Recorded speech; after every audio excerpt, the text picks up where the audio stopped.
All right, welcome everyone. Hi to everyone from around the world. We're going to be talking about Cartoon Animator 4 today, more specifically the 360 head tools and the Puppet Actors content packs. And we'll talk about those a little bit later on as well. You've probably already seen this, the outline we're going to talk about in today's webinar. We're going to talk about basically explaining a little bit about the 360-degree face tool, how to create characters with that. I'm going to briefly show you an example of how you can create and customize your character with that. We're going to talk about the Puppet Actor Toolkit, which is a new content pack you can find in the content store. And I'll send links for these as well. Or we can also just put links in the chat window for you for the content packs that we're going to be talking about today. Those are two of them, the 360 head tools and Puppet Actors. So yeah, this is the outline. Basically, nothing too complicated. Just creating characters and animating them. All right, so just a couple of things before we get started. We are doing a webinar today, and we have a Q&A session at the end. So we're going to be basically dedicating the last, I don't know, 20, 30 minutes, maybe around there, to questions that you have. So if you have any questions as I go through this demo here, please put those in the Q&A section of your Zoom panel there, and I will get to those at the end of the webinar. The chat window, I'm not going to be looking at the chat window unless I need to put up some links or something like that. So just be aware of that. Anything that's in the chat window, I'll put links in there possibly, but I'm not going to be kind of paying attention to the goings on in the chat window. However, my assistant will be kind of reviewing that for any sort of comments. So just be aware of that. Okay, yeah, and we also have a survey that we're going to send out, as always, at the end of this webinar. So make sure you check your emails for the survey, and you get a 10% discount code for the content store. You can stack that on top of all the other crazy discounts that we have going on right now for Black Friday, which we'll talk about a little bit right now. The weekly special, of course, I'm going to just copy that link into the chat window for you. This is the weekly special. You get some...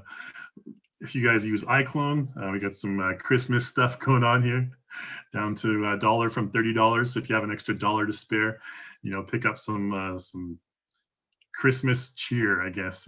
3 characters, 4 accessories, and a prop. This pack right here. Okay. In addition, we also have our Black Friday sale going on, basically until the end of November. Yeah, I think it's November 30th is when it stops there. So make sure you check this out. We got 5 days left, a whole bunch of really cool stuff. Some of our best content is on really good sale right now. So if you're looking to pick up some content, I'd recommend checking it out. I'll put it in the chat window, but it'll pop up automatically once you go to your, just hit up the content store there. A lot of people here from different parts of the world, eh? Just briefly looking at the chat window there. Some people are here from watching it at 2 o'clock in the morning over there in South Africa, which is crazy. All right, hopefully it won't be too long so you can get some sleep. But yeah, let's go ahead and get started with the basics now. I kind of gave you the outline already, so let's go into Cartoon Animator 4 here. And what I'm going to do is just customize a character. We're going to customize a puppet character as well and show you how to animate it. We're going to use the Leap Motion controller to do that. It's a little doodad you can purchase on Amazon or wherever. You can just type in I don't know, Leap Motion controller. They're like $100. Yeah, Robot Shop or wherever. I got mine from Amazon, I think, back in the day. But yeah, about $100 you can buy one of these. $150 with the case. So really inexpensive and a really cool a little piece of equipment you can use to do motion capture with your hands. I'm going to be using my hands to do some cool mocap stuff. Okay, so let's get started. I'm going to show you kind of briefly the project that we're going to try to recreate. I have a lot of stuff to go through, so I'm going to try and go a little bit quicker. I might not get to the animation part at the end, but we're going to hopefully get to that. So let's go ahead and play the project. No music on this one. Just if you've purchased the 360 head pack, you probably recognize this guy. He's kind of a hybrid of 2 of our characters. Just kind of, I just thought he looks like a total stoner. So, dude, sometimes living under the sea is a real trip. Okay, just a really stupid project. Yeah, so it's basically a combination of these two characters. I'm going to start the project new here. And what is this here? Let's get that out of the way. It's probably something you guys can't see. So let's go ahead to the actor tab of our content manager over here. And under G3, you'll find this G3 360 Head Tools bonus folder right here. Okay, you can move that over. You can see it right there. And it contains a bunch of characters that come with our 360 Head Tools content pack, which you can find over here. If you go over to Cartoon Animator, it'll probably be one of the main packs that's on the front page here. Did I just click Cartoon Animator? Yeah, I did. Oh, all these, yeah, people are buying the puppet actors separately. So just type in like 360 head probably. You can probably find it searching. 360 head. Let's see if that works. Yeah, 360 face tool and hair tool. You can buy them combined into a single pack called 360 head tools, which is right here. Okay, so I'll just basically it's the same price as both of them anyways with the discount. So no real reason not to get it. It's on 50% off right now with our the content store promotion. I'll throw that in the chat window for you guys there. Yeah, so 360 head tools. You'll recognize this. If you have this already, you'll recognize the characters I'm going to use. These two guys right here. This Dracula guy and this, I think his name is Kurt, or yeah, Kurt. I just thought the Dracula guy looks like a stoner, and his kind of clothes look like stoner clothes. So I wanted to create a hybrid of these two guys, and kind of just have a little fun with it. Okay, so that's the 360 head tools pack, and then there's the puppet tool as well, which we'll talk about a little bit later when I get to that. I'll just do the 360 head stuff first. Okay, so we're going to just throw in Kurt here. Just click and drag him in. And we'll click and drag in, I think his name is Helsing. Helsing, there we go. So we're going to go through the process of customizing a character using the 360 head tools pack. Okay, so what we're going to do essentially is transfer this guy's head over to this guy, modify him a bit like you saw at the beginning, and we'll go from there. I want to get through this pretty quick. Okay, so the first thing we want to do is we want to basically transfer this Helsing's head onto Kurt's body. Okay, so the easiest way to do this, obviously, if you already have the head prepared, is you can go into your composer mode right here. And that'll bring you into the character composer. And we don't need to see the bones right now. We can deselect show bones and just zoom in on the character's head. All right, so what we want to do is we want to go over to the content manager, and under head section, you'll have the 360 face tool. If you purchased it, you'll have this folder here, and you'll have a bunch of sample heads. So we could easily just, double click on Helsing's head and add it to our character like this, which we will do a bit later. But I want to show you the process of how to customize your character's head a little bit first. Okay, so it looks a little bit weird, but I'm going to Control Z and undo that for now, since we're going to do it the arduous way in just a moment here. There's the templates heads. Okay, so these template heads are used to kind of help create your own characters. They sort of have a template. I guess they're called template heads. They're a template for customizing your own character faces, your own character heads.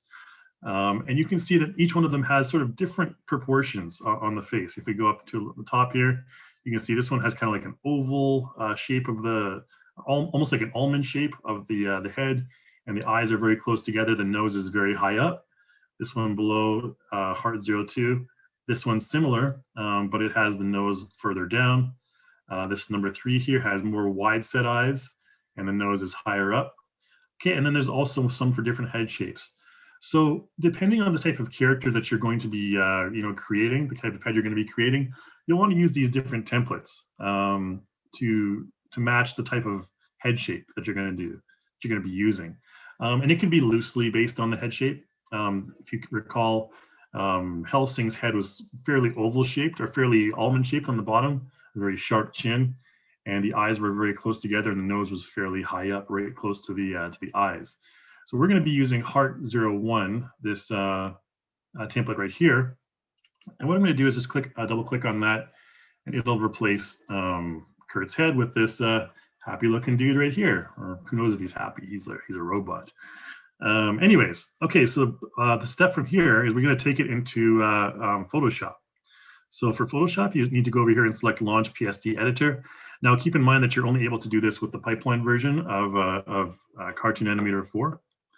Okay, so head and body in one file, that's fine. You don't need to worry too much about this stuff. If you have any questions about that, you can always ask me later. So we're going to launch the template, the character template, into Photoshop here. Now, we're not going to worry about the body. So there's two things we don't need to worry about right now. We don't need to worry about RL image, this group over here, because this is just the body stuff. So if I make that invisible, our character's body will disappear. Okay. And if we make the RL bones invisible, that'll be the bones for the body that will disappear. You'll see these bones right here. We don't need to worry about that. So just take those out of your mind. We want to make it as simple as possible here. So there's a RL talking head group right here. If we twirl that down, you'll see we have head bones. We can make those visible or invisible. Let me just zoom in and focus a bit more on the head here. Okay, and then we can you can see we can make the entire thing invisible right there. Head bone invisible right there. Okay, dokes. And let's see here. What we're going to do next is we're going to basically import in the parts that we want to import in from a different file. So what you would normally do is you would take this group, like maybe you would when you're creating your own custom character, you would take this group. You would just basically duplicate this talking head group right here. So if I went to, like, start a new project, whatever, custom, size doesn't really matter too much right now. Let's do something like that. That's fine. Well, that's weird. Okay, must have been a weird thing I was doing before. Okay, so what you would do is you would just duplicate this, right click it and select duplicate group, and duplicate it into the untitled documents, and you can just keep all the file names the same. So just keep it as RL talking head. Okay, and then you would have this template right here, and I'm just going to select the group. Yeah, okay, so this template right here, basically you have everything. You can just delete your layer 1. Doesn't matter. What you want to do is slowly and meticulously replace all these different parts on the head. Okay, and we'll talk about this a little bit later on, but I'm just going to go ahead. Let's say, for example, we'll fast forward like 20 minutes into the future, 15 minutes into the future. I'm going to close this down, and I'm going to open a file that is Helsing's head components. I've already prepared this beforehand. Okay. So this is basically the same thing. You can see right here, we have RL talking head. And I'm going to talk about the left and the center a little bit later on. So we can just make the head bones invisible. You can see that we have a center, and we have all those different elements here. And I have, we have the front hair, we have the left brow, we have the left eye. Okay, so all of the image elements are in these little groups here. And what I'm going to do is I'm going to just replace, I'm going to do the same thing. I'm going to copy this RL talking head group. I'm going to go ahead and right click and duplicate group. And we're going to copy this into the Kurt document because we're going to replace Kurt's head. Okay, and we'll just call this Helsing head stuff. Okay, whatever, doesn't really matter what you name it. Okay, and go ahead and press OK. And so now we have Helsing health stuff all stuck into this project right here. And this is what we want. Now, it doesn't really matter where this is, the layer and everything. What I want to do is I want to place this group kind of right over top of my, my head there. And I'll talk about all the components a little bit later on. But I'm going to change the opacity of this group down to something like 30. All right, so maybe 35 or 50. That should be okay. Just so we can see the size of the head. Now, what I want to do here is I want to take my template group, okay, this RL talking head group right here, and I want to resize that to the size of Helsing's head. And the reason I want to do that is because we're going to it's going to basically move all the bones and everything at the same rate. So if I make this smaller like this, for example, notice the bones will move along with it, okay, because we have the head bone group underneath it. So I'm going to basically resize everything and make it roughly the same size as Helsing's head here, okay? And again, his head is quite short, so I'll just kind of bring it down here. And we need to make it a little bit narrower. Don't worry too much about it being super accurate. Okay, but you just generally want to have that the same size. Okay, so something like this would be just fine. That's perfect. Okay, so this is the talking head, and then we can go ahead and you know, take Helsing's head and make that invisible, and this is the size it's going to be. Okay, and that's the size we want. Let's take the opacity back up to 100 here, and you know, we can leave it right here. And I think what I'll do is I will leave it right here for now.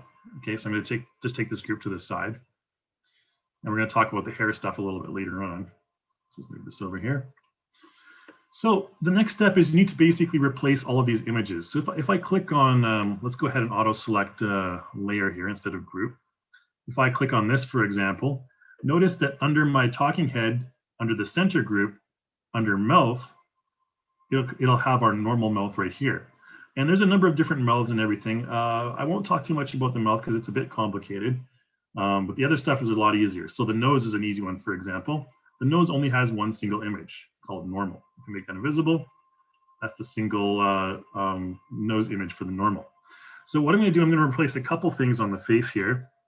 I'm going to replace the face first of all. So if I click on this part right here, notice it goes down to face, the face group. And there's a mask for the face group as well.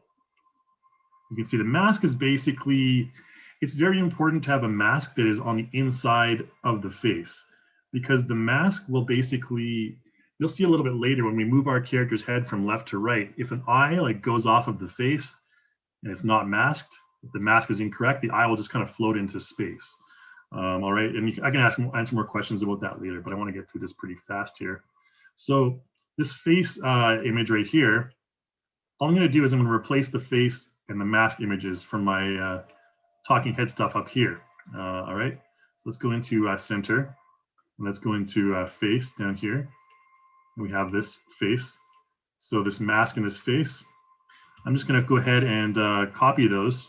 You can just go ahead and, I guess, Control-C and Control-V them down there into this section here, and then Control-V. Whoops. There we go. Put it in there. Okay, so it'll copy right there. No worries. Let's just go ahead and place it over top, just like that. Okay. So then what we want to do is we want to delete the original ones here. Delete our face and delete this mask. Boom. Okay, we've replaced the face. And essentially the rest of it is just repeating that same process, to be honest with you. So we're going to repeat a couple more here. I'm going to take one of the ears, for example. You can see this is our character's left ear. So we can go ahead and go up to our folder, our left ear folder, under the head components. And it's called right ear. Don't worry about that. We'll just kind of copy this. And I'm just pressing Control-C, by the way, to copy. And under left ear, let's go ahead and Control-V, paste it here. And bring it up like this. And there we go. And then we can delete the original ear. Let's just rename this left ear, okay? It's always important to keep the naming conventions consistent. Again, so I'll do another one. Let's go ahead and do like the eye, for example. The eye is a bit more complicated because just like the mouth, the eye has a number of different sprites in the library. So you can see if we go under left eye, for example, now let's tool up nose and everything. Under left eye, let's keep it simple here. Left eye, you'll see we have normal. We have the iris. Under normal, we have iris, eye white, and mask. We have smile close, eye close. We have all of these different different sprites. So each, like normal sprite, smile close sprite, this one right here, they all look the same on our character, but they don't look the same on our other character. So for example, if we go to this guy's left eye, and we make the normal invisible and make the smile close visible here. Okay, so under the iris, you'll see that's the smile close. So this is the sprite for smile close. Hopefully that's clear as mud, but basically what you want to do is you want to replace all these. So like I said, Before this step, you should have all of these already in the correct folders. So what I would do is I'm going to click on Shift select all of these different sprites under my character's left eye and just Control C that. We can even just paste it down here. If I take these and I delete them, for example, now we have nothing in the left eye. Okay, so what I would do then is I would just take all these and I can just click and drag them down to this left eye here. Again, instead of Control C and Control V, I could just copy and paste them down here. We can see now they're below this group. So what I would do is I just, we don't need to worry about this. Let's just bring this over here. Doesn't matter where the components are. Just select the eye and bring it over here. Okay, and so the eye will be placed right there. And we also have the iris, which is a separate group right here. Okay, so let's just copy and we're going to place the iris right where that little yellow cross is. If we zoom in a little bit more, you can see there's a yellow cross right there.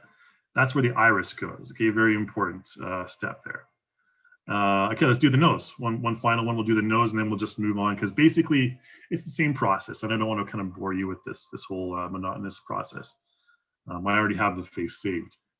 So let's take the nose for example. We can just delete this normal nose right here. Now he has no nose. We can take the nose from our character up here. Let's twirl all that stuff up. This nose right here under normal. There it is. Okay, we can just move that over here. Paste it somewhere like that. And then make sure that it's in the correct folder. So just Control C that and Control V it under nose right here. Oh, I created an extra copy, right? Yeah, okay, so just place this right there, whatever. Okay, so then basically when you're done replacing all these parts, you can delete the originals. You can just go ahead and delete this Helsing head stuff. So if I went ahead and saved this right now, it's going to look kind of like a monstrosity with one ear, one eye, and everything. Let's go ahead and try that just for fun. Go ahead and file, save. So generally, you would go through all the other steps for the other parts as well. And here you go. All right, he's a monster basically right now. We didn't copy anything properly. But what I'm going to just do for simplicity's sake is I'm going to replace it with the sample head, okay, that we already have, that we just did earlier. Okay, so let's go ahead and replace that. You kind of get the point that you have to replace part after part after part. Not sure why the back of the hair is in the front, but let's go ahead and see. You know, it should not be in the front. Let's go ahead and give that another try. Let's try and replace it with the head again. And where's Kurt? There we go. Let's see if Kurt has the same problem. His hair should not be in the front like that. Maybe because I already have it, I still have it open in Photoshop as well. Let's go ahead and close that down. It's probably causing an issue. Let's actually just replace the whole dude here. Oops. We'll get to that eventually.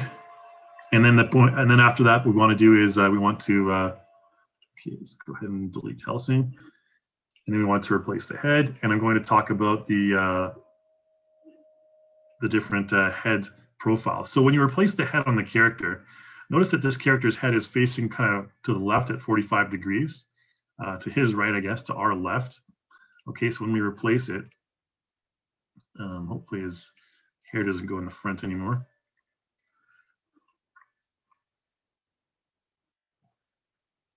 There we go. It's placed right there. Weird. Okay, we'll just make sure that's selected. Now, what I want to do now is just basically copy the color of his head to his body parts. So we can do the same thing. Take it into Photoshop. Okay, and launch it. And I'll show you quickly how to replace all of the body part colors really quickly. Okay, so all you would do in this case is take your little fill tool over here. Okay, paint bucket tool, whatever. The G hotkey is very important. We're going to use this G. So what I'm going to do is press the V hotkey for select and just select my character's head there. I'm going to hold the Alt key and let's make our paint bucket tool there. Hold Alt and get a sample of that color of his head. Okay, then press V, select his neck, press G, and fill it in. Okay, if you don't fill it in, if you press something like this, it'll fill in the entire scene or the entire project, which you don't want. I'm just going to press Control Z on that.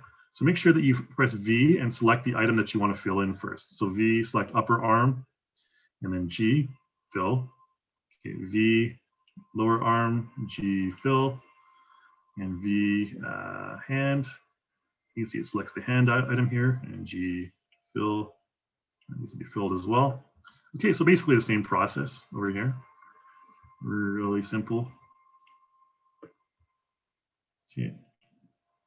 Important hotkeys to learn, V and G. All right, so there you go. You got this guy all set up here. And let's go ahead and file and save that. And in Cartoon Animator, it should update with his proper color for his body in just a moment. Okay, cool. Okay, now the problem is that we imported this character's head as a front-facing head, and the body is sort of like a side-facing head. You can see the body is facing to the side, right? So if its head's facing us, it's a little bit weird.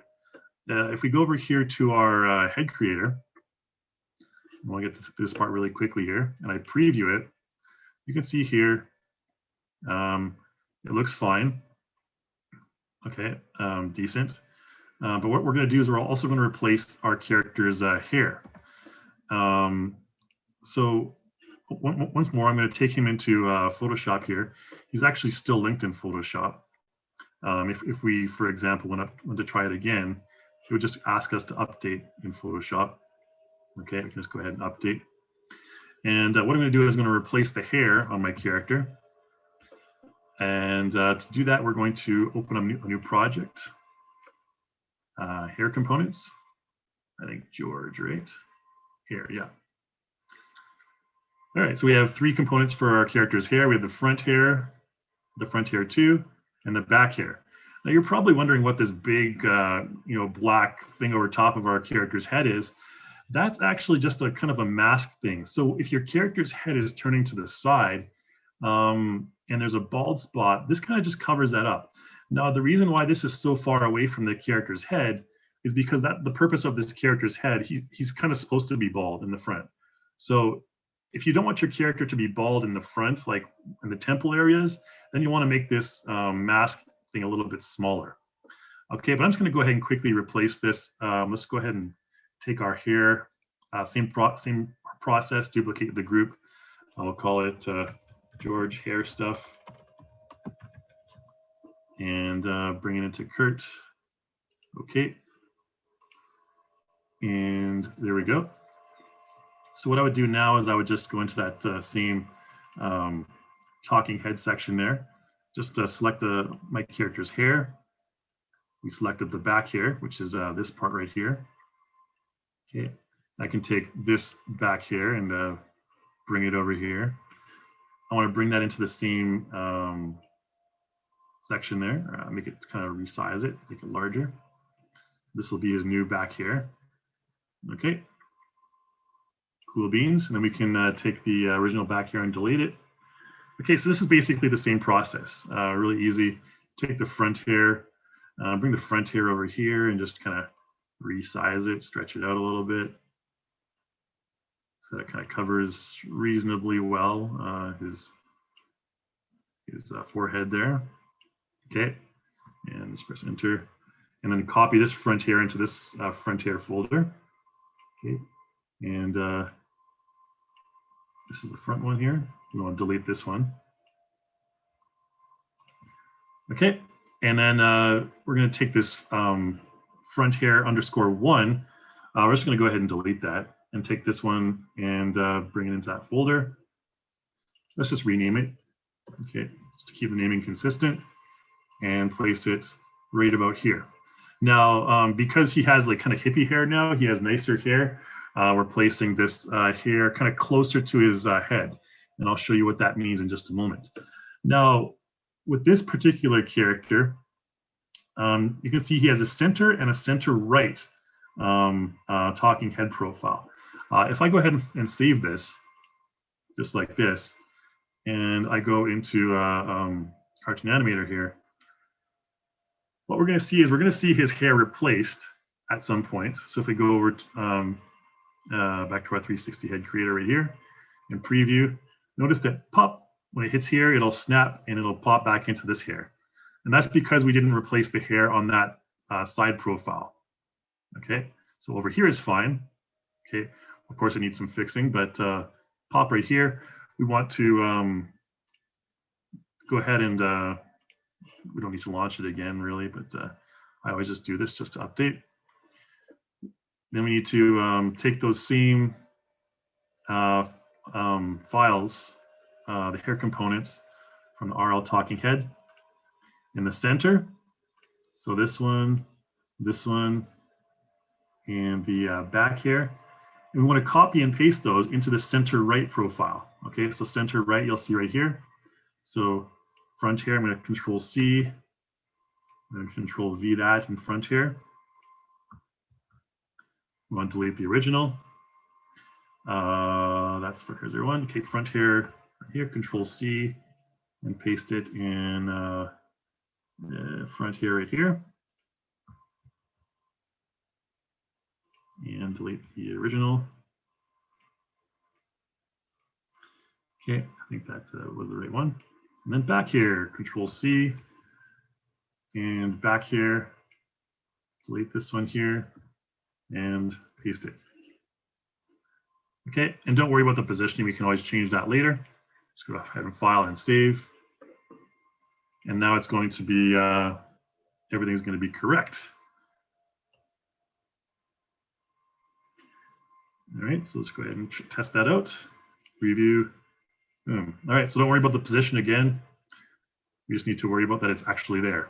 Okay, so before we go about adjusting the hair, fixing the hair, what I want to do is what I talked about earlier, making this a 45-degree head instead of a front-facing head. Now, the way to do that, we basically just need to copy all of the points here to the right. Now, to do that, you can see that we have this 45-degree point right here. You know, nothing too crazy about that. But what we want to do is we want to go up here to our toggle head turn layout. We want to create 3 additional points right here, and right here. Okay, so just press the plus little point there. You can remove them by pressing minus as well. But once we're done that, we'll go ahead and get out of here. And what I want to do is I want to copy the center profiles to the 45-degree right profiles. So copy and paste right here. It just takes a minute. Copy this from the center top and paste it to this one over here. Okay, and then copy from the bottom center and paste over here.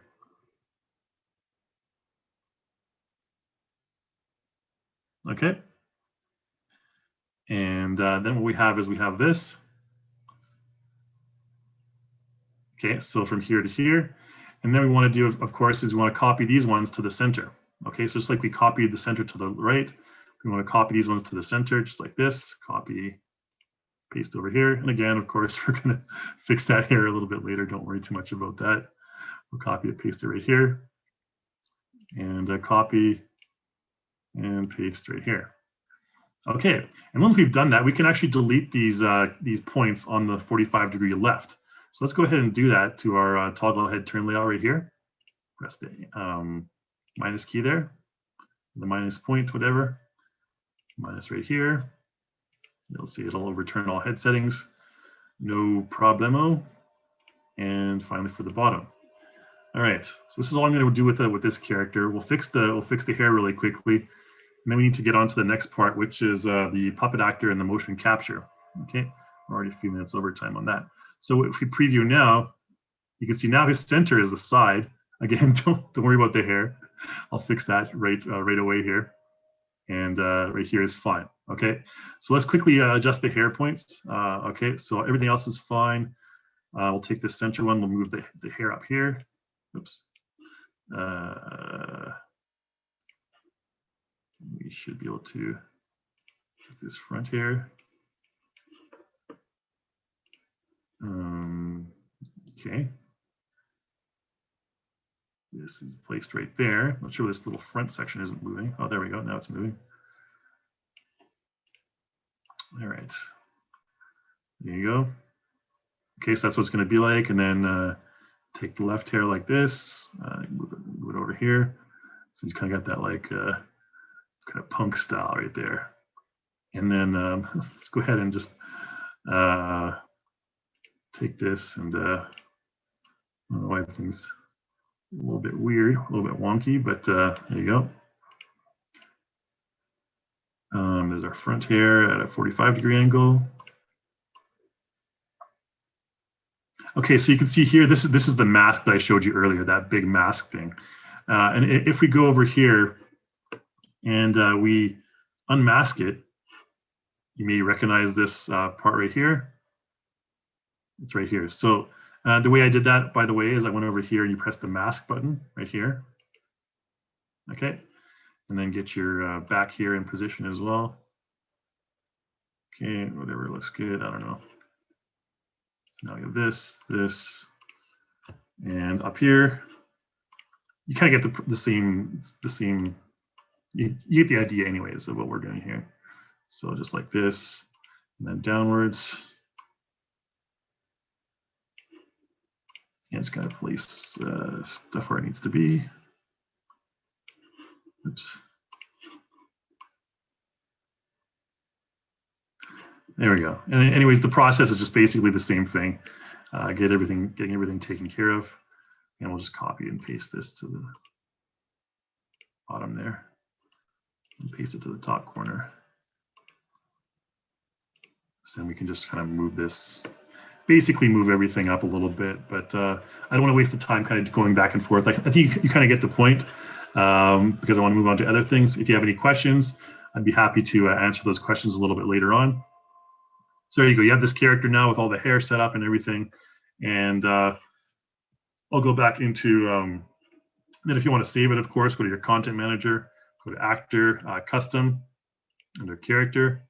You can see I have it saved at the various steps right here. Replacing the sprites and head angle correct, and then the hair replace. And then I have this temp character that I'll just kind of bring in a little bit later. We can always just even replace the character with this temp character here. All right, so we're done with this guy basically until the end when we need to animate. And I want to spend whatever. We'll bring that actor in from the other stage mode here. Actor custom, he should be here as well. Yeah, interview temp. He's our unpaid temp. Okay, anyways, let's get into the G3 puppet actor stuff because I know that's what you guys kind of want to learn more about here. This is the brand new pack. So let's go to our props here, and under props, the puppets. Let's just search puppets so we can find it here. Ooh, 330 items. Okay, here they are. So this is the puppet actor toolkit. It contains all of these different ones.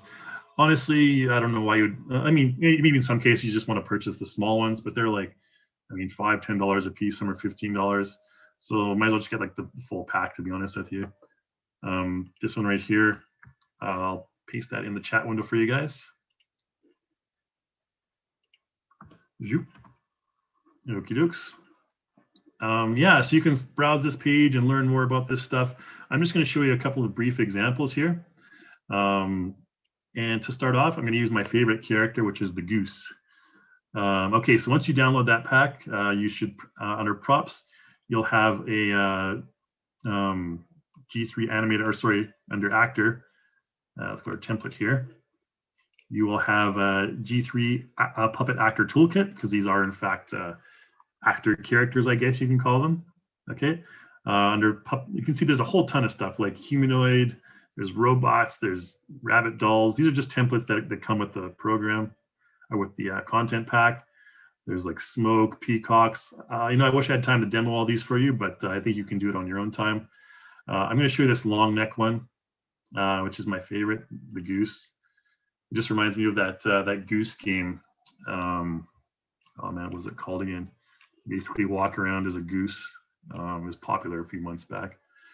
Anyways, all right, so here's the goose. Now, if you want to take a look at the bones of the goose, you can always go over here to your 2D motion key editor here. You can see very basic bones. We're not going to worry too much about this because we're not going to animate using this process here. Again, it's not set up for this particular character. So what I'm going to do is you can see over here, let's just bring this into this long neck type because it's basically using the exact same layout. Now for this, you may recognize these little things as bones here, okay? Now, if you go into the help files and everything, you'll learn more about this, but basically your thumb is going to be the yellow bone right here, okay? The red is going to be your middle finger. There's no red in this one.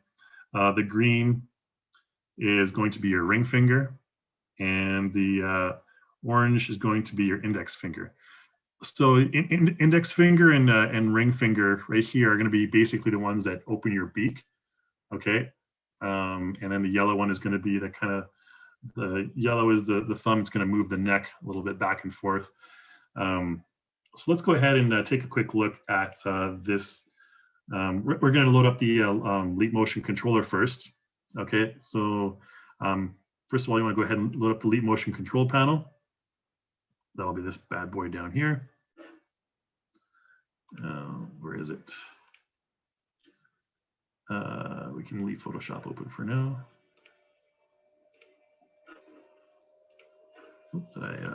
Oh, there we go. Okay. So a couple settings you need to make sure that you have enabled first. You want to make sure that you select Allow Web Apps, okay, because that'll allow the transfer of information to Cartoon Animator 4. It's not necessarily a web app, but don't ask me why. Then under troubleshooting, you want to make sure you're in low resource mode. Okay, because this kind of improves the performance. And then go ahead and apply. And then we want to show a diagnostic visualizer. You're going to see my hands in just a moment. You should be able to see my hands. Is my Leap Motion controller enabled? Let's try this one more time here. All right, troubleshooting, diagnostic visualizer.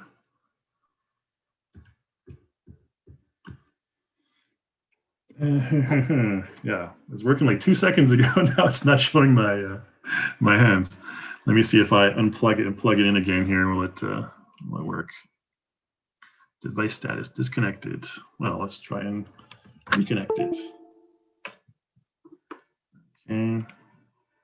Sorry for that little snafu. I did restart my computer just before this demo here. That would kind of ruin everything. All right, now we're connected. It's the good old turn it off and turn it on again. Never fails. All right, let's go ahead and apply. All right, there's the very flattering view of me right there. Oops, which one do we press to?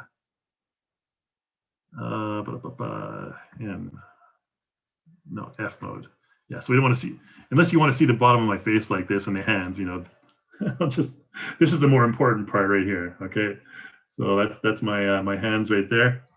And you can, you know, zoom in and zoom out and all that stuff. I don't really want to go into too much detail on messing around with this, but let's move it over here. We can see it in the corner, okay?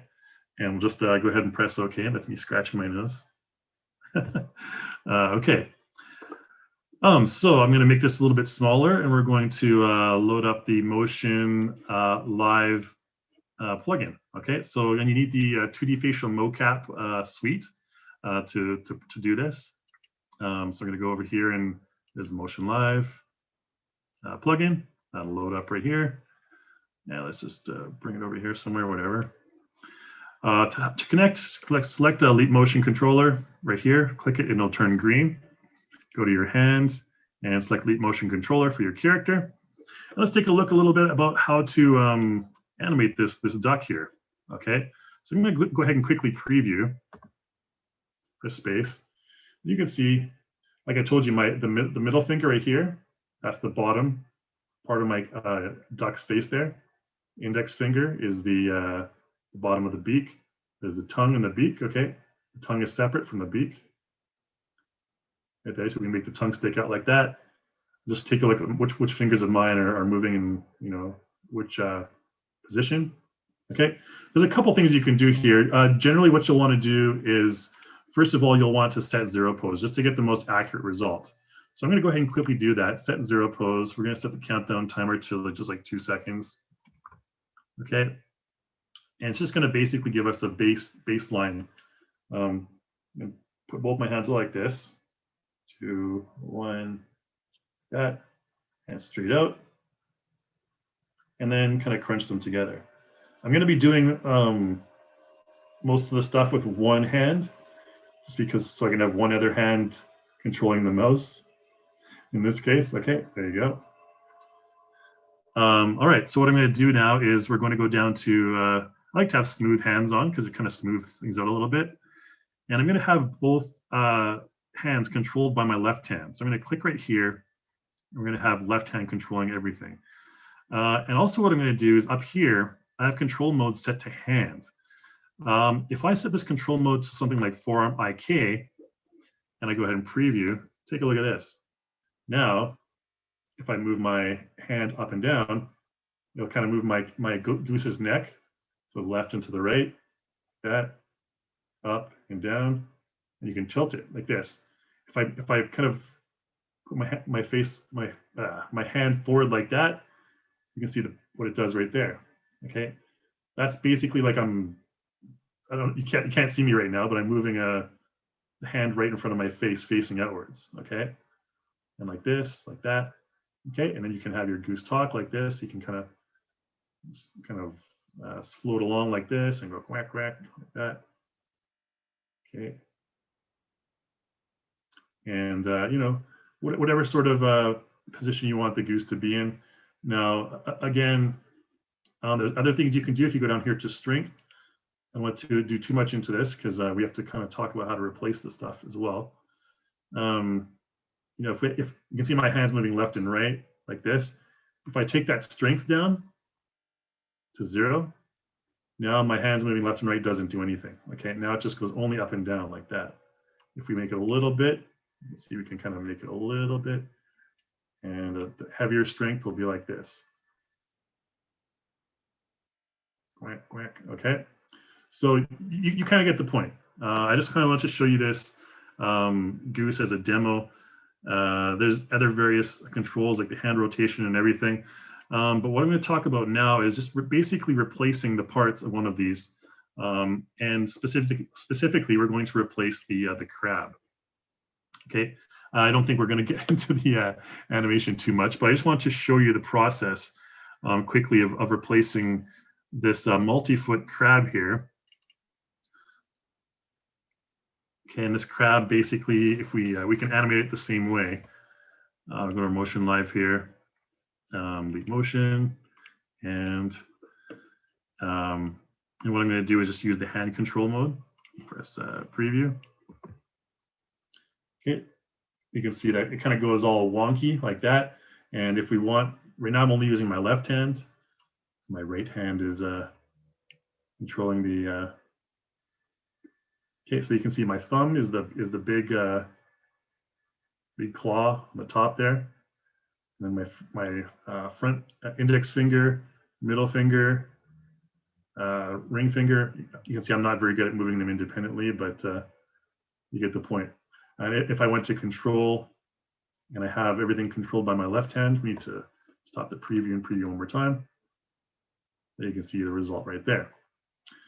Okay, now what I'm going to do really quickly here in the next 5 minutes or so, we're going to replace the claws on this poor crab with mechanical claws like you saw a little bit earlier. So to do that, same process. We're going to go over to our composer mode here. And let's get this guy into Photoshop. Okay, don't worry too much about that stuff. Here's our stoner Helsing. You can close all that stuff down now, I guess. So you can see here, the yellow is the thumb. Okay, so I was controlling the big claws with my thumb, these yellow bones. Okay, so the bones are all kind of color coordinated. The yellow are the thumb, the orange is the index, the middle is the red. Okay, so each one of my fingers are controlling each one of these sections here. Now, what I'm going to do, these bones basically, these little knobs here, these little points, these indicate kind of the beginnings of where the bone starts. So what I'm going to do is we're going to go ahead and open another project. And this project has wing components from another character. You can see we have wing, this part here of the wing, we have this part, and we have the base part. Okay, so I'm just going to go ahead and again duplicate that into my, let's call it wing stuff. You can see I'm really creative with my names. Into the crab PSD. Okay, and basically what we're going to do is we're just going to go ahead and kind of place that really quickly. I don't have too much time to explain the process here, but we're just going to basically doing the same thing that we were doing earlier. Placing into position, a relative position like this. Okay, and then what you want to do, you can see wing stuff right here. If we selected our, let's press enter. If we select our crab's layer right there, you can see the crab has the thumb right here. And there's the index. Okay, so the thumb right here, index. Okay, so under the thumb, we have 3 fingers under the thumb. We have this finger, and this one right here. So all I'm going to do is just basically copy and paste those 3 parts of my wing into these 3 sections here. Okay, so we'll just go ahead and copy this here. We'll call it front underscore 0. Okay, just rename it front underscore 0. We'll take our wing 2, bring it down here, and delete the original. We'll call it front underscore 1. And I think you kind of get the process here. You kind of get the idea of what needs to be done here. Front nub, so front underscore nub. Okay, so the next important part here is we want to make sure that our bones are in the right position. So this part right here, this is our main part. So this starts right here. That's exactly where we want. We want this wing to start right here. We want this little bone to kind of be in this position here, because if we select this part here, this front underscore 1, and make it invisible, that's where it starts. Okay, and then we want our second bone to be right here, and our third bone to be up here, because these are basically the rotation points of our wing there. And if I didn't have them correctly, then it wouldn't rotate. I don't want to show you the improper way and the proper way right now because we're kind of short on time, but this is basically the layout that you want. Okay, and then what you can do, same thing, you can just basically take the entire thumb and let's go ahead and Control C and Control Shift V, and then we'll edit and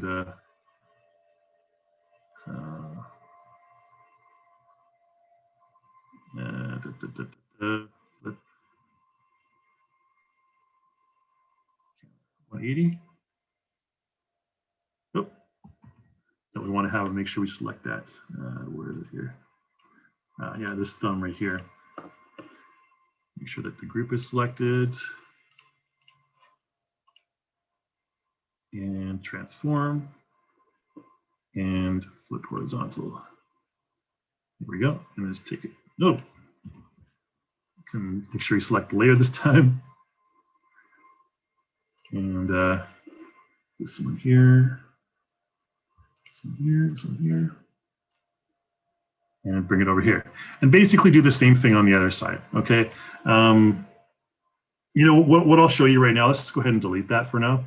What I'll show you is I'll show you this hybrid crab, okay? Because I want to kind of get to one last thing here, which is the facial animation. So let's just go ahead and save this. So we didn't do both sides, but it'll be kind of some mutant hybrid crab here. All right, there you go. Let's go ahead and take it back into stage mode here. And so we'll have this crab with one robotic arm and one real arm. Okay, and then we'll just go ahead and do our Motion Live 2D. Shabadoo, shabadam, motion. Make sure both are controlled by L. And we'll just do smooth hands, doesn't really matter in this case. And preview this. Okay, there you go. That's everything all set there. Now I noticed that the little bottom part here, I may have put those in the wrong order. You can see this one's kind of going off kilter there, the bottom there, and I think that's because I put the images in the wrong section there. Right, but I think I do have this this guy all saved. Let's make sure that we have that saved. Otherwise, we'll just go ahead and skip to the character's facial animation for the last part here. Flying crab. Yep, we got him. Okay, so flying crab, bring him in. This is what it'll look like when the crab has both limbs replaced. I'll quickly show that. Like this. Let's make sure everything's controlled by left hand. There you go. Oh. There we go. Okay, that's what it's supposed to look like. So you see my thumbs will control the top part there. It's really hard for me to control my individual fingers, but you can see what I'm doing right now with my hands is basically just grabbing like this, making a grabbing motion. Okay. And if we flip it over, you flip it over to the other side, and there's actually an auto flip function. If you click auto flip, you can flip your character like this, back and forth, okay? If you turn that off, then it'll just remain. And that's again, if you're moving your hand like this or like that. Right now we don't have auto flip, so it's gonna just not do anything. But if auto flip is enabled, it'll flip the entire character. And again, if we decide to change this from hand control mode to like forearm IK, you know, you can move it around. I don't want to rotate the hands. Hands move from left to right. Let's take that off, yeah. Okay, just like that. Cool. So what you would want to do here in this case, let's just create the floating crab motion. I want to record this and show you how to do that. So let's go ahead and press record and press space. And I'm just going to record the crab kind of, we don't want that auto flip there. Just kind of moving like this, just floating along. Okay, now it would take you a long time to animate this, you know, keyframe by keyframe. And of course, you can modify it and refine the animation a little bit later on. But okay, there we go. Don't be flipping upside down too much. But what that did is if we press F3 and go into our timeline now, let's close down our Motion Live 2D panel. We're not going to do any more Motion Live stuff. Under the motion track, with your character selected, make sure you select the object related track. Just have the character selected. You'll have a big long motion clip right here. This body puppet key rather. Okay. And if we want to, like, take out some stuff, we can easily do that. Let's just right click on the clip and break it right here. You can delete the first part, click and drag that clip. And I think, that's all we need, maybe something like that. And then we can probably just like loop it. So we can just right click here and break it. Okay, and then we have this clip right here. You can loop it if you want, just like that. So it'll go on forever. All right, I'm going to Control Z and do that. If you want to save it to like your character's perform menu, then you can go ahead and collect clip, or action menu rather, collect clip track, and click and drag for the duration of the clip. Right click and select add to action menu. We'll just call it fly. Okay. Then if we delete this, if we totally remove all the animation on the character, we can still right click on the character, go to action menu, and here you can see fly. Okay. And that should, yeah, it's adding in there. Okay. And there's the animation that we created. There's also animations like if we go over here, there's action menu, crab walk. Okay, just be aware of the disconnect between certain parts of the body there. Okay, and that's just because we've done this animation before the other one. But this is really the only one we need. So if I want to create a flying crab, we're just going to take 5 more minutes here, flying crab going across the scene. What I would do is I would just basically go from frame 1 to frame 350, and I would move the crab like across the screen. You'll see that big green line behind it there. Okay, just like this. We didn't have time to get to our octopus, which is what I wanted to show earlier. The octopus is sort of a different type of character. But let's focus on just getting the characters. What's his name? Kurt, Stoner Kurt, or Stoner Helsing, in the scene first, and then we'll have. I'll actually load up the project and maybe just deconstruct it for you here, since that'll be a little bit easier. And I will send out this project to you guys. Now, keep in mind that if you don't have these content packs, then you will have a watermark on your project. Okay, so there'll be like a big like cartoon animator watermark in front of the project. So all I did with this is I just took our boy Stoner Helsing here, and I didn't. I'm going to go outside of camera record mode now, okay, so we can move our camera around freely. And basically, I just there's my octopus, and the octopus basically uses the same process, the same technique as the crab. You can see if we play back, he just kind of floats across like this. Okay. And I just basically puppeted my character's head to follow the octopus, and then he sees this mechanical crab, which is maybe he's been digging into the peyote a little too much or something. Dude, sometimes living under the sea is a real trip. Okay. And then to make the character talk, all you need to do is go over here again to create script, and you can use a WAV file that I've already recorded, for example. Here it is, dude. Okay, so if I open this up, we'll just do it at frame 1. Dude, sometimes living under the sea is a real trip. Okay, so what he does is just does some automatic lip sync for the character. Zoom in on his face here. Dude, sometimes living under the sea is a real trip. Now, if we wanted him to, like, have some expression or move his face or move his head around, I could use the facial puppet tool, which is over here.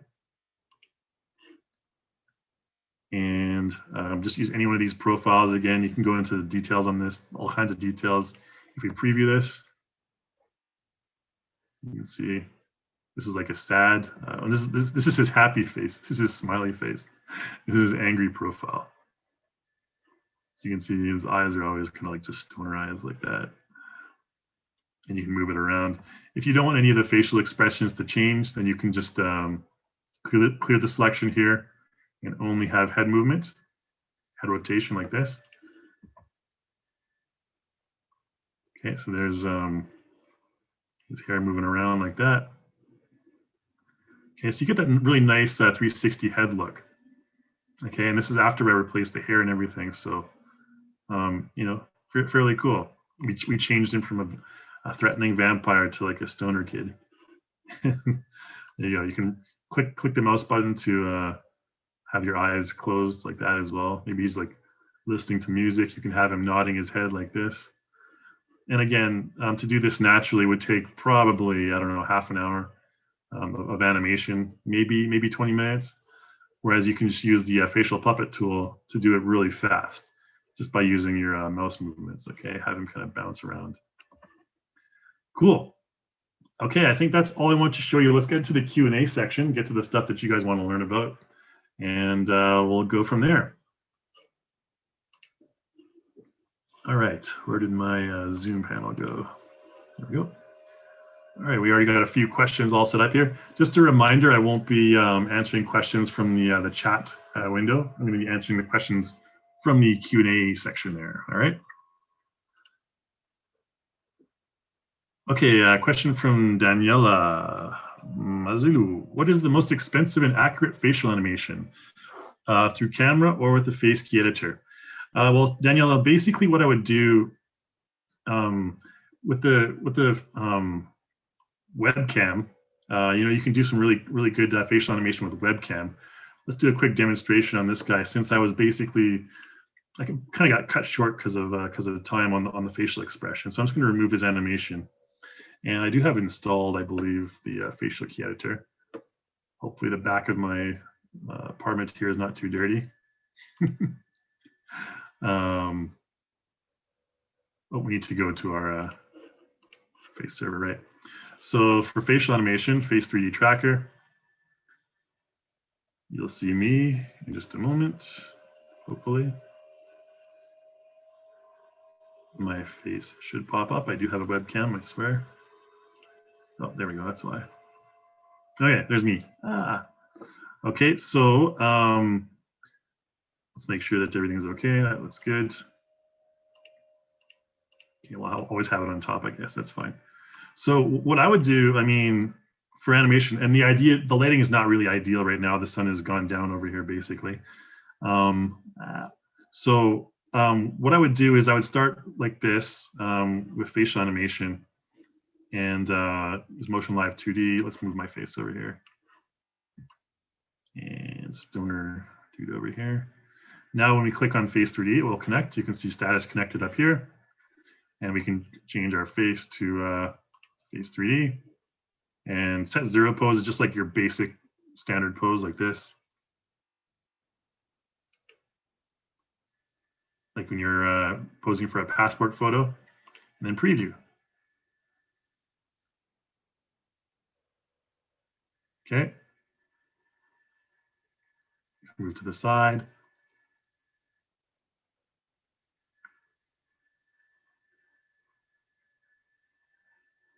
Okay, so I can just record something like, I can record the audio at the same time, just over here. And then lip sync, we can send lip sync from real time to post process. I would use post process in this case, just because my lighting is not ideal, like I mentioned. You can see even my lips are not really tracking very well.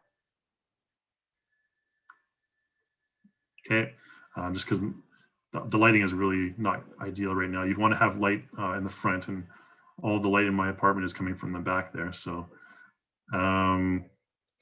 smooth head, doesn't really matter. Let's just go ahead and record something.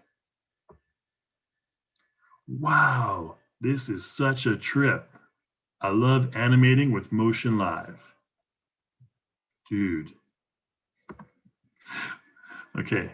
Anyways, there we go. So what we'd have is right here. Wow, this is such a trip. I love animating with Motion Live. Dude. Okay, so what I would do is I would just go ahead and close down Motion Live 2D. After that, you know, we have our raw capture, and then I would go into using the face key editor right here. 2D face key editor, and say, for example, like right here when he says dude. Okay, when he says dude,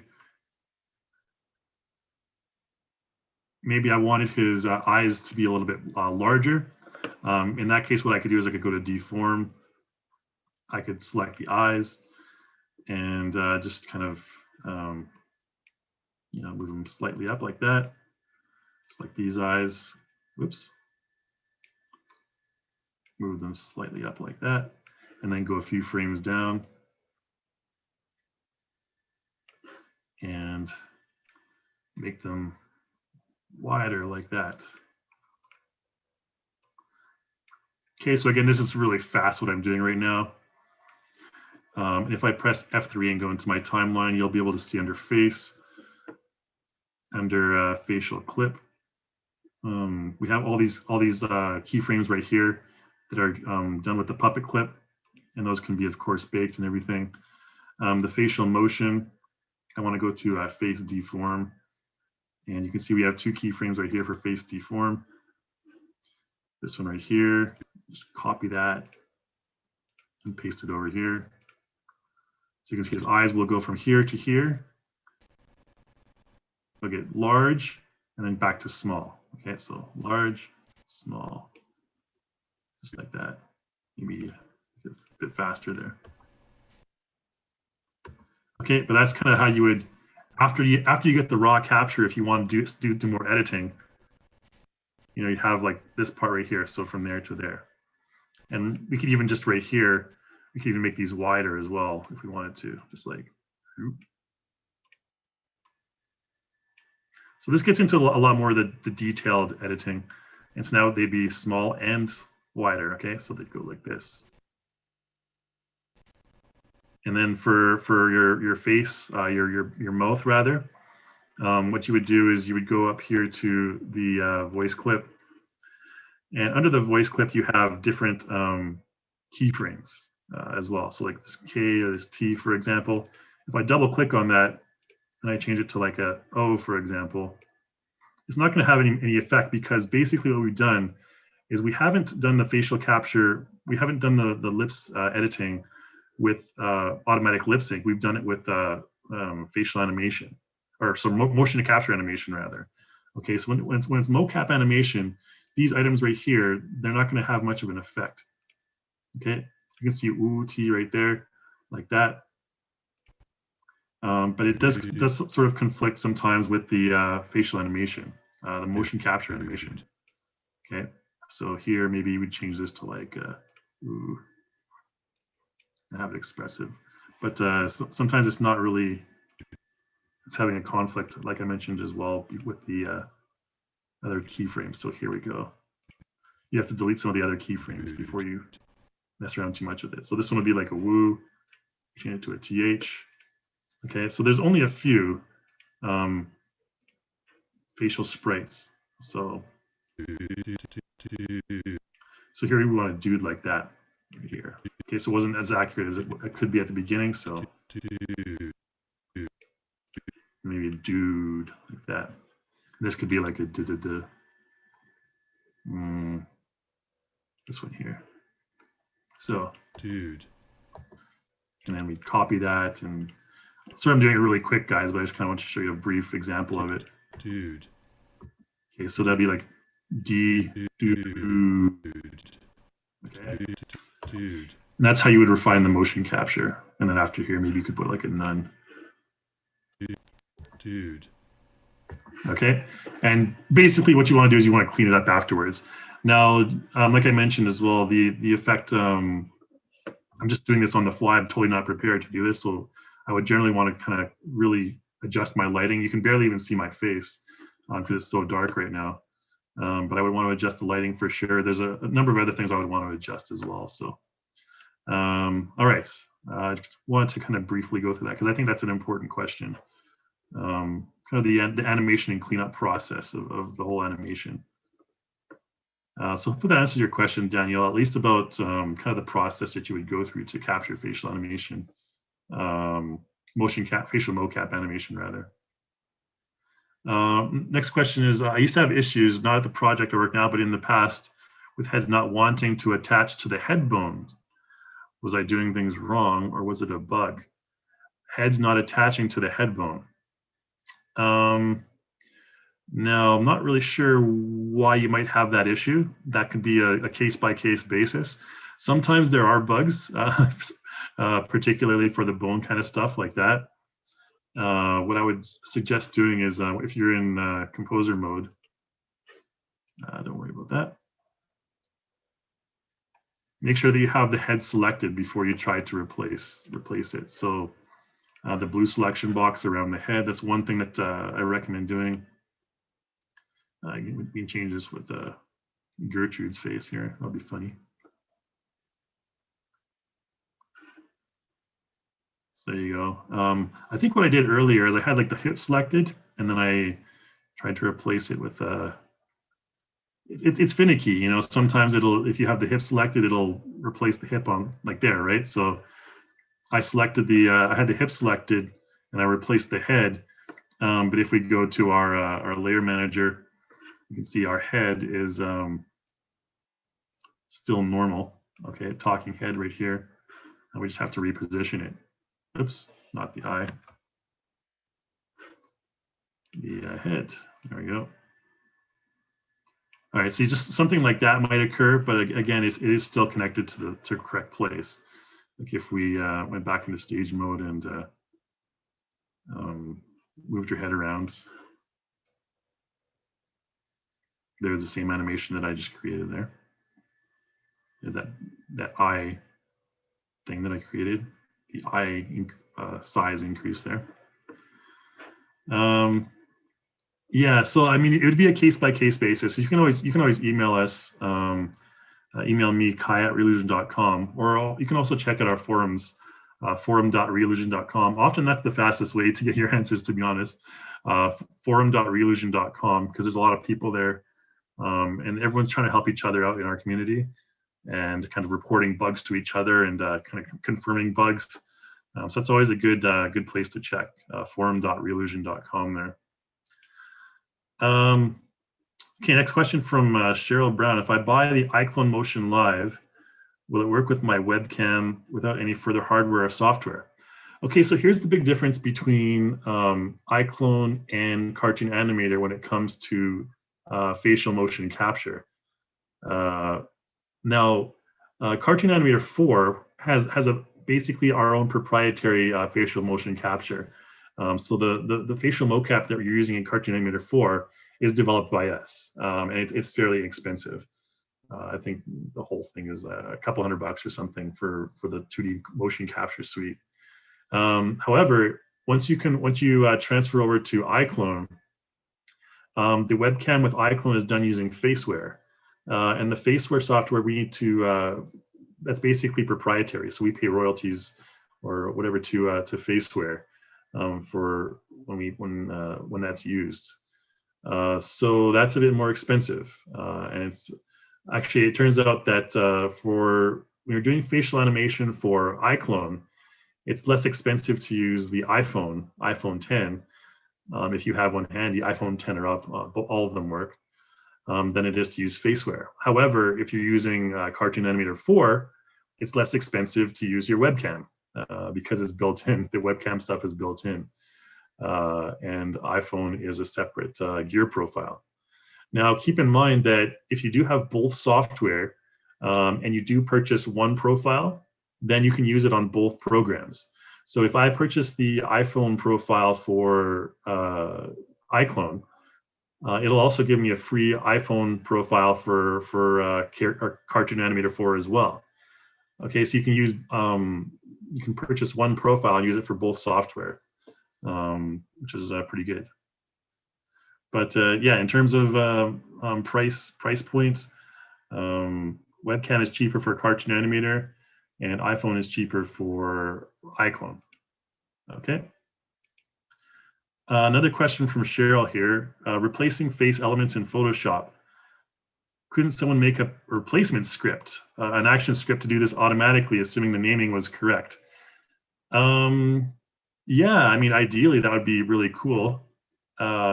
that's probably what's going to happen in the near future, I would think, since that process is a little bit monotonous, like I mentioned. But if you don't have to do it step by step like I was doing when I was explaining stuff, it's actually quite fast. If you just export that template, excuse me, you have to basically place everything in the right place anyways. So it's not really so much about just replacing the elements. It's placing them correctly on the image. That's kind of the rub. That's kind of the part that's requires manual input, because not everyone is going to be correct. It's not going to be 100% perfect right off the bat. Yeah, that's something that we probably want to look into in the future here, because it would save a bit of time. But again, it's manual for most of it. Next question is from Cliff. Can you adjust the color to match on your copied face parts? Yeah, I kind of demoed that a little bit earlier. Basically replacing the color to any body part. So if I wanted to replace this character again, for example, we take him into composer mode, and then into to Photoshop, and like I showed earlier, just launch it into Photoshop.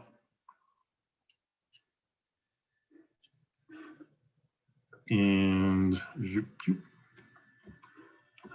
G hotkey again to whoops, make sure you have your layer selected first.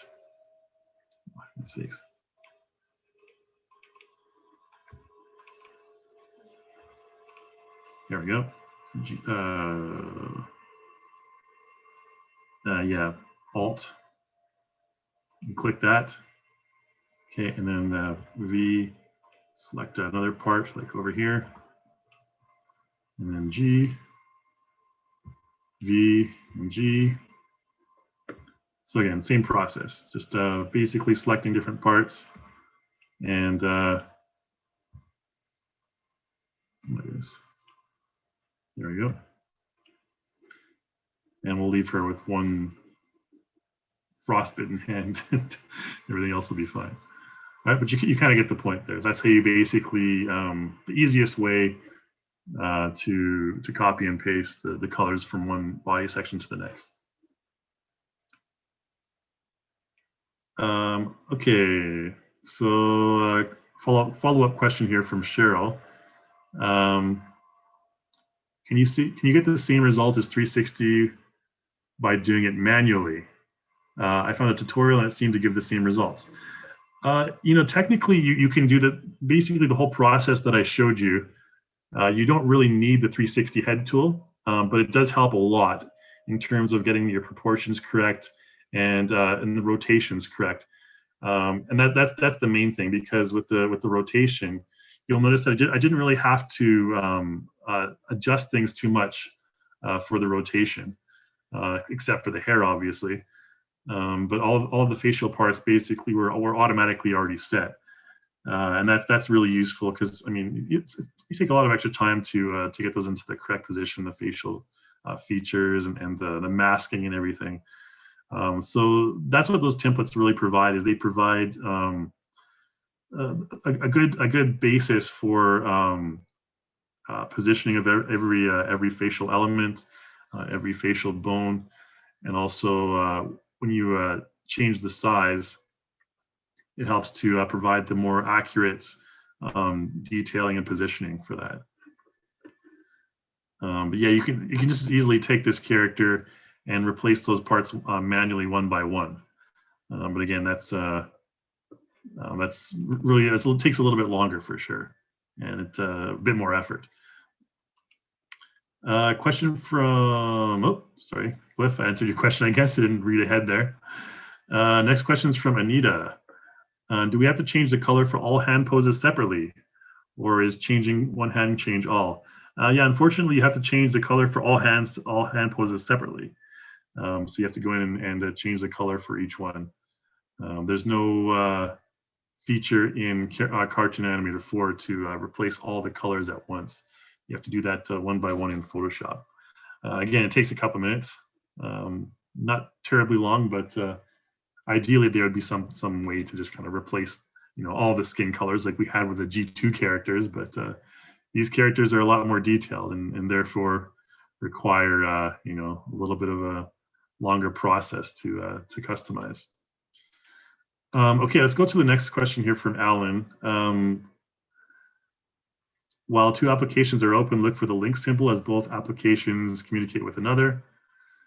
Yeah, I'm not sure about a link symbol, but they are linked as long as Photoshop is open and the character is selected in Cartoon Animator 4.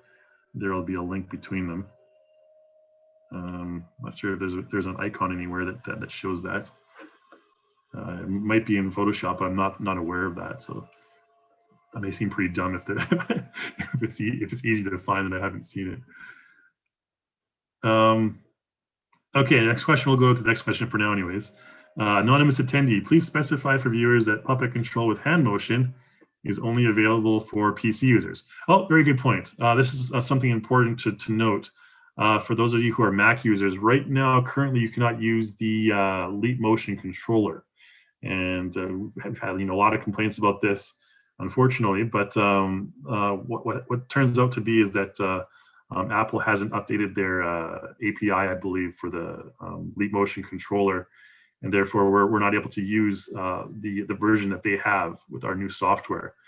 So as soon as Apple is able to get that new API out for the Leap Motion controller, then we're going to be able to get a Mac version of this for people. Yeah, very important. I want to emphasize that again because we have had complaints from people like Mac users that say, I can't use this darn Leap Motion controller. So if you are a Mac user, essentially, yeah, you're not going to be able to use the Leap Motion controller right now. Hopefully that'll be resolved in the near future, but I haven't heard the latest update. But thank you so much for reminding me of that. That's a very good point to make sure everyone's aware of. Anonymous attendee. Okay, let's go to the next question then. Next question is from Deborah. Can you show the 360 hair tool? You showed the hair but not the tool. Part 2, will templates be available in the future for different eye, mouth, and hand positions?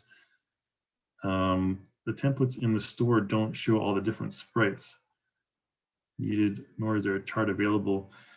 Okay, so if you are like really interested in getting into the nitty-gritty of customizing your character, I would recommend checking out our developer center here.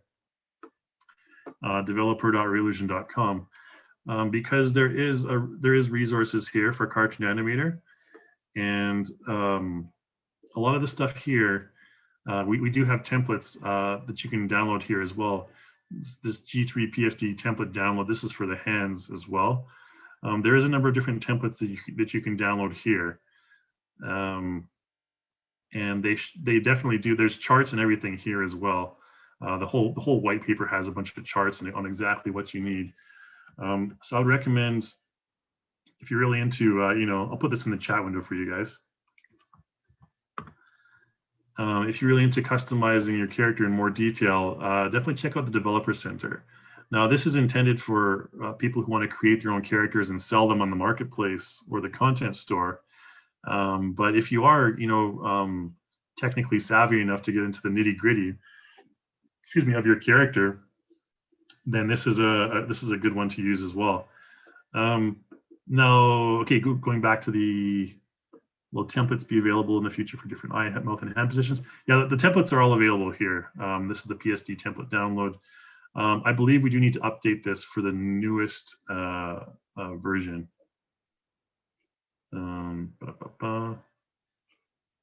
This should take us to that.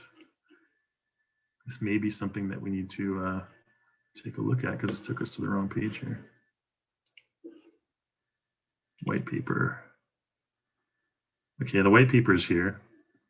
The template should be available with that link as well.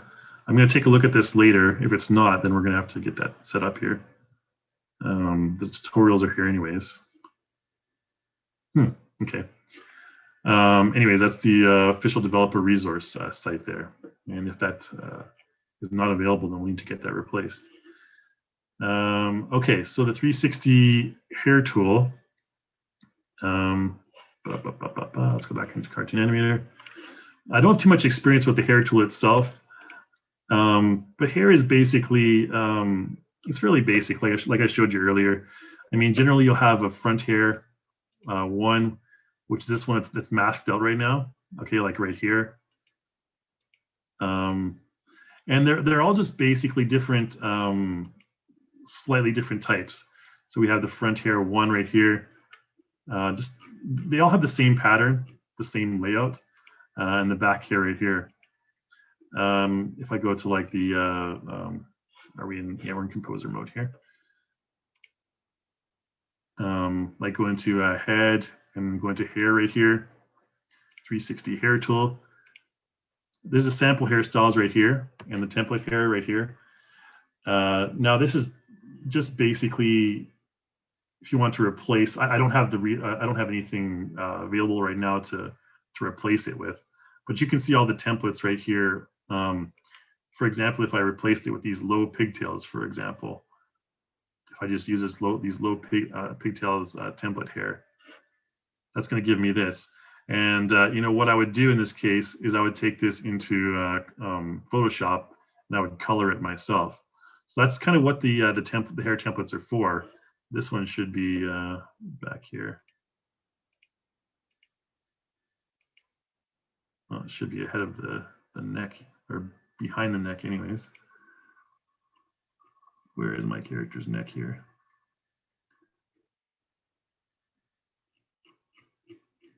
Oh, this neck should be up here, anyways.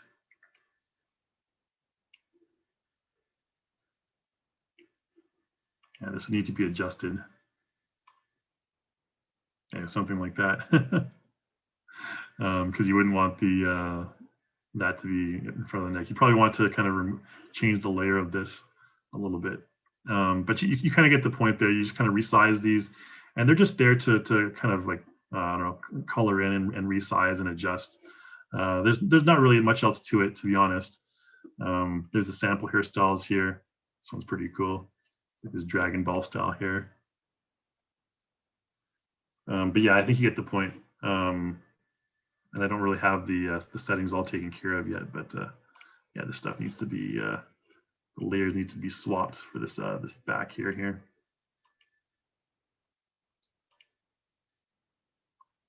Yeah, so need to be. I'll have to mess around with that a little bit more later on, but yeah, it should the neck definitely should be in front of that that hair. So that would need to be kind of probably replaced manually, at least copied down to a different section. Let's see if that works. Yeah, so you probably want to take the back hair layer and bring it below the neck here. There you go. And that should work. So back hair layer would need to be below everything else. All right, it's all a matter of just setting the layers in motion. Okay, let's get to the next question here anyways. So if, yeah, any other questions, Debbie, you can always feel free to email me as well. I'm not sure about the packs for 360 body types in the future. Most things that are going to be released are going to be released next month. So if it's not released next month, then there's a whole bunch of stuff being released next month, by the way. But if it's not, then it won't be until maybe a couple months later in the future there. Okay, next question from William. Can you copy and paste the whole group instead of one at a time? Yeah, absolutely. You can copy and paste everything at the same time. The reason I did it one by one there was to just kind of show you the construction of the character, how the character is made up with the different layers and everything like that. But yeah, ideally you already have your characters set up in that template format. So ideally you already have all of your images in the correct groups. You already have your bones in the correct position, and then it's just basically one single copy and paste.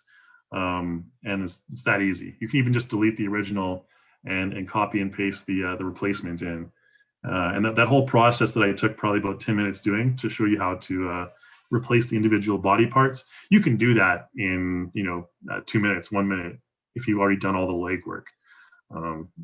And by that I mean replacing all the images in the correct group folders beforehand. That's why the templates are useful, because if you have that template available, then you can just easily copy and paste that template in. Okay, so a question from Elliot. Can you eliminate facial expressions or part of the animation from animation packs, like Stanley Conversation 1 or Conversation 2? Yeah, you can definitely remove parts of the facial animation. It depends on what type of facial animation you want to remove. There's many different types of facial animation. I showed you briefly using the deform tool to adjust the eye size. If I wanted to take that out, for example, then I would just, oops, wrong section here. I believe it was face deform. Yeah, over here. Then I would just kind of delete those keyframes. That's all I would do, is I would just delete those keyframes. However, if it's like some part like this, see, let's just get rid of that voice. By the way, I deleted the voice clips. That just kind of deleted everything. But my character is still doing the facial animation for the lip sync. But if I wanted to say, for example, see her eyes briefly look to the right there, just like that. If I wanted to remove that, I can right click on my clip, just break it. And then I could go in and after she's finished looking to the right here, I could break it again. And then I could just like delete that stuff in the middle like this. And then there's a little section here. You'll notice this little empty section here. That's called a transition area. And if I put my mouse on the edge of it, my cursor on the edge of it, you can see it turns into a icon like this, and I can stretch it. And that'll create a transition from right here to there. Okay, so now there's a smooth transition from here to here, but her eyes are no longer looking to the right.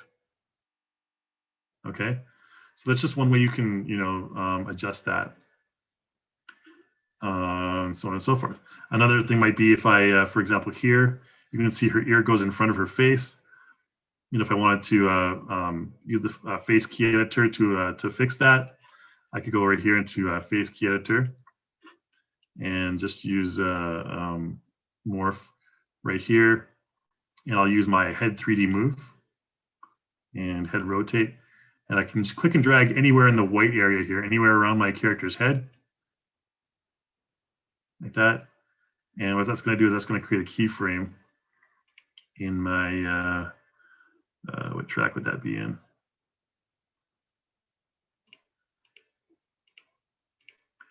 Might be in the face motion. Oh, that's in the facial clip, right?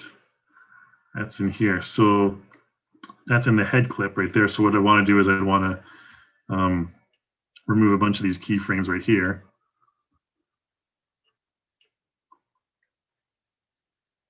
And then I just right here, move it. Oops. You can see it creates a keyframe right there. And then here, I just want to delete maybe a few more keyframes.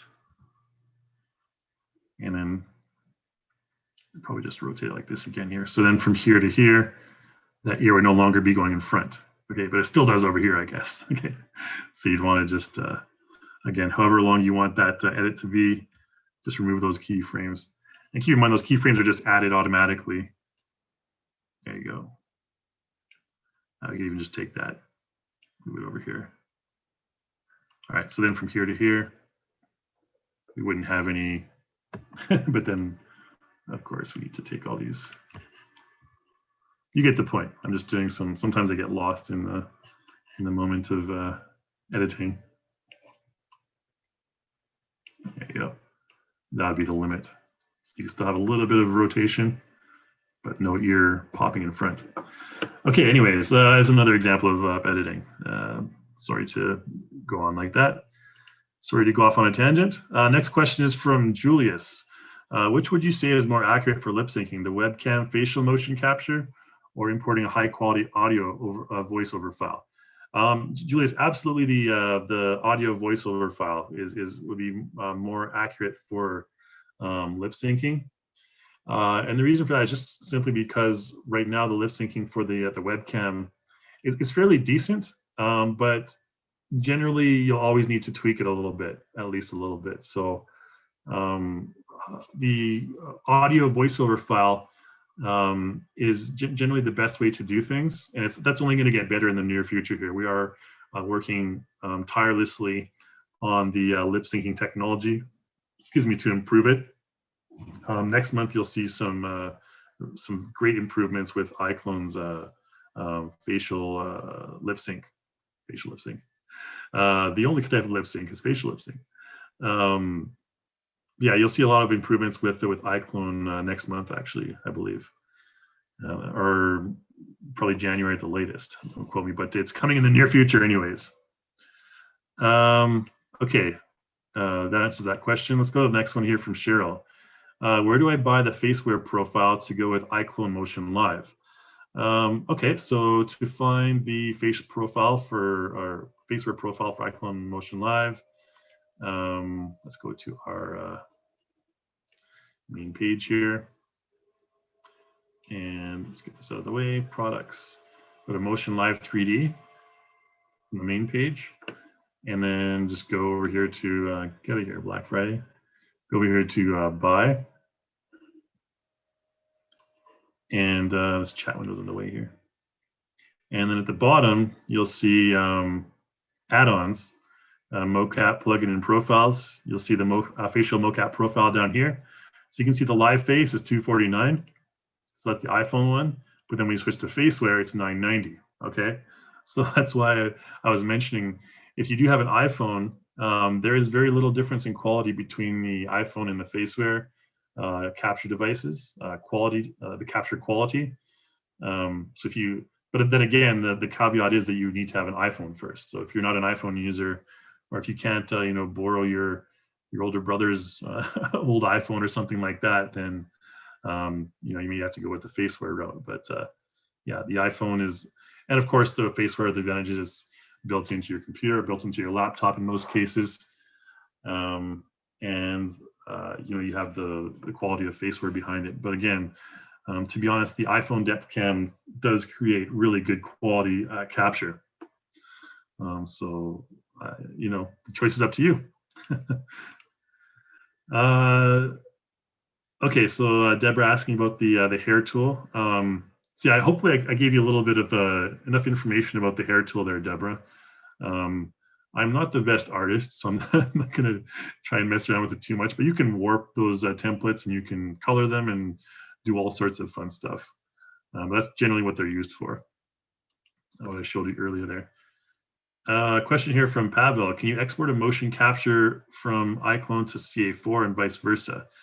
Unfortunately, you cannot do that right now. We are working on increased compatibility between the two software packages. But currently, there's just too much difference between the facial structure on an iclone character and a Cartoon Animator 4 character. For example, a Cartoon Animator 4 character doesn't have blend shapes. It's just deformations of sprites on the face, whereas iclone facial animation is driven by blend shapes, where the actual 3D mesh is changing. So there's a lot of tricky stuff to get through. However, the good news is the facial or the body animation is no problem, and that's going to be released fairly soon here. You're going to be able to import. I think that's in the next. Don't quote me. It might be in 4.4, Cartoon Animator 4.4. So the next free update. But you're going to have the ability to apply 3D motions to your new G3 characters as well. That might be.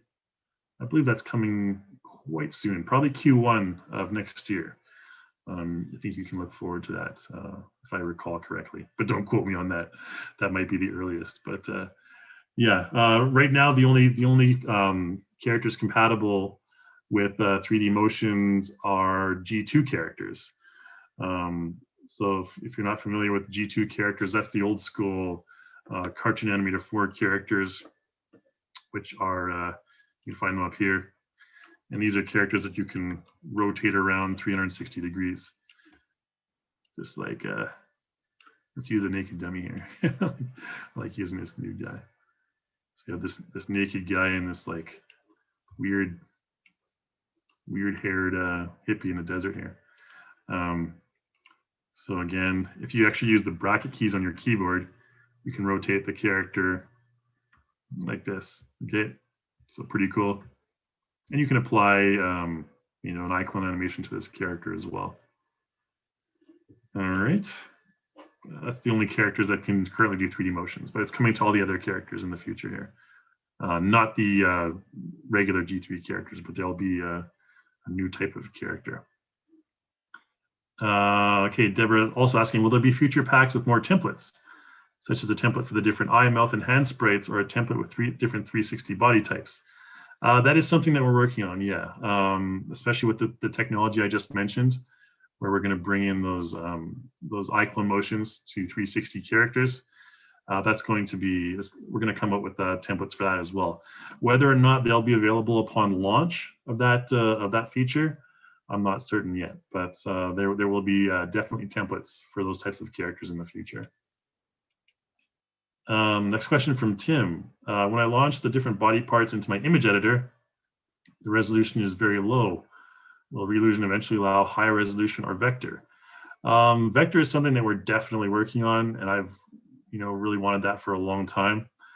But the only option that you have right now is to, I'm sure just increase the resolution as high as you can upon export.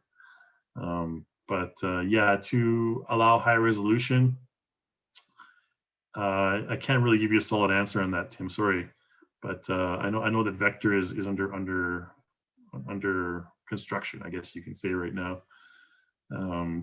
But as to when that's going to be available, I'm not quite certain yet. But we are always improving, trying to improve the software. So if you guys have any questions or any suggestions for features that you really want, I really recommend checking out our forums. There's a wishful features section in the forums, and I'll go to that briefly here. Theillusion.com. Can't see my forum.relusion.com, and then go to since we're talking about Cartoon Animator, down here, technical issues. Any technical issues you have, you're probably going to get a pretty decent response, quick response in this section here. So technical issues, but the one I wanted to mention here was wishful features. So if there's features that you really want to have included in Cartoon Animator 4, I'd highly recommend placing them in here. I'll just throw the forum link into the chat window just for fun.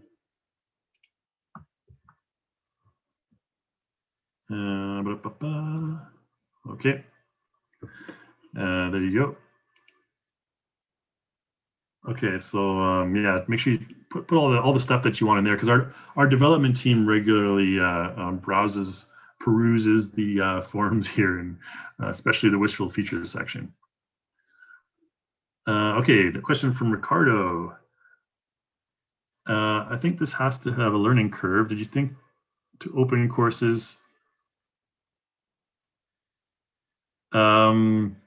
Yeah, I think you're asking about courses that we have available for Cartoon Animator 4. We have our Learning Center. In case you guys aren't aware, always check out the Learning Center for new videos. If you go to the main site here and go to Learn and Tutorials, these are tutorials mostly done by yours truly. I'll throw this in the chat window for you. There's also a really cool animation series right here. It's actually done by this guy here, Mark Diaz. Is a much better animator than I am, so he's actually a professional animator. And these are some really important tips and tricks that you need to learn to be a good animator. Right here, including stuff like anticipation, squash, and stretch. all the basic animation techniques that are essential to correct and dynamic animation. So I'd recommend checking these out as well if you get a chance. Okay, let's go to the next one. The next question is from Edward. Can you use your webcam and iclone for mocap instead of the iPhone? Yes, you can, but like I mentioned previously, you do require the FaceWare gear profile, okay, which is a pretty penny at this time. But that may change soon, I'm not sure. That area is getting a bit more competitive, so. Question from Deborah. Okay, that's the same one, okay.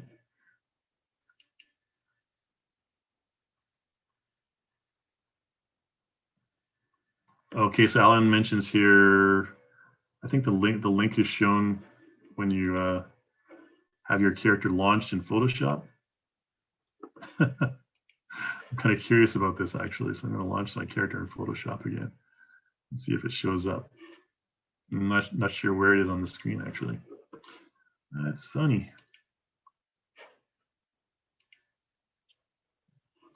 All right, let's update it. And let's see.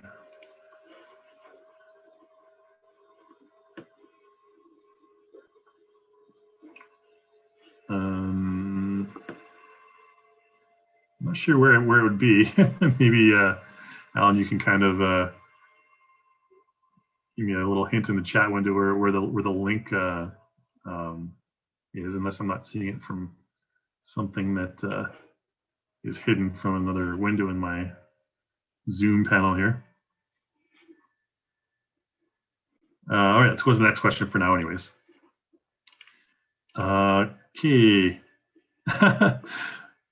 Thanks so much, Cheryl, for joining us today, and thank you for attending.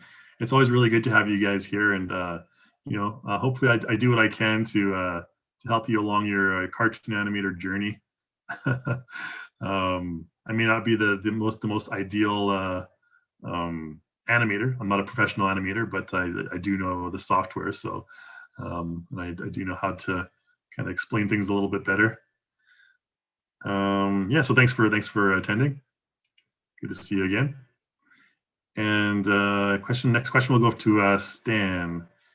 Can you use multiple sounds at the same time for different actors? Yeah, so Stan, right now the current restriction is that you have three main, two main soundtracks, tracks for sound. You have the, let's go into our timeline here. If we go up here, we have the project tracks. Okay, so we have sound effects 1, sound effects 2, and music. Okay, so you can put sound audio files in each one of these tracks simultaneously. So you can play 3 songs at the same time. You can have 2 sound effects and one song playing in the background at the same time. And that's really what you're restricted to in terms of sound effects and music at this time. Now, with characters like Kurt, for example, I mean, he only has the ability to do like facial, the voice clip right here. So that's again using the audio file for the motion or for the lip sync or whatever. So I guess technically you can have 4 different audio playing at once. You have your character's voice. You have the voice, you have the sound effects 1 and sound effects 2, and then the music in the background. So 4 sounds can technically be playing simultaneously. All right. Okay, I'll have to find out a little bit later about where that link thing is there, but I'm still not finding it. Anyways, we'll go to the. I think we're basically done with the Q&A. So there's no more questions in the queue. So yeah, I think we'll just go ahead and end it off. I want to thank everyone so much for attending today. Sorry we ran out of time on the animation front there, but I'd be happy to tell you more about this in future tutorials and future webinars. Again, if you have any suggestions for future webinars as well, we're more than happy to hear from you. Just fill out the survey that we're going to send out to you, and give us suggestions for topics you want to learn more about in the future. And I'd be happy to whip up a little webinar presentation to kind of walk you through that process. Alrighty, I think, yeah, that's about it. So thanks again so much for attending, everyone. Good afternoon, good morning, good evening, wherever you are in the world. It's really good to see you again, and I hope to see you in the tutorial videos and in future webinars. Make sure you stay updated on that. And don't forget to fill out the survey for us and get that 10% discount. All right, adios, everyone. Take care.